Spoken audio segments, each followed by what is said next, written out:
not work in small increments. As we've seen, it was in leaps and bounds. So they were first to regulate, and now we're starting to one of the biggest reforms that there's ever been, or the biggest reform that there's ever been. And in terms of compared to other markets, Italy were of course one of the leaders globally, especially when it came to RUAs, to register, and these things. And now what we're seeing is, whereas before perhaps the regulations were very lacking in terms of player protection, Italy have actually brought themselves forward, and they are now kind of, I wouldn't say leading the way is a strong word for it. However, they've brought themselves in line with the rest of the market. And what's very interesting, and what I find differentiates Italy and Spain particularly from the rest of Europe, is the focus that they've got on consumer protection in comparison to other countries.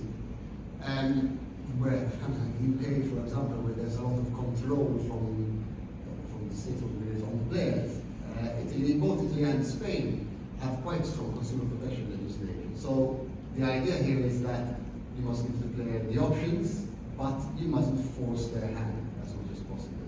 Spain take it to an extreme where even in case, so much so that you're not allowed to limit that player, even in cases where that player's a white guy, for example. So it's actually to the detriment of the operator, so to speak. Whereas Italy, you are allowed to step in, however, they are now we've got new rules where it comes to limits. The players must set the limit themselves, and then there are within bounds. So now the players are being made to make a decision. However, it's being put in their hand. It's not being forced upon them by the operator. We don't decide, you decide.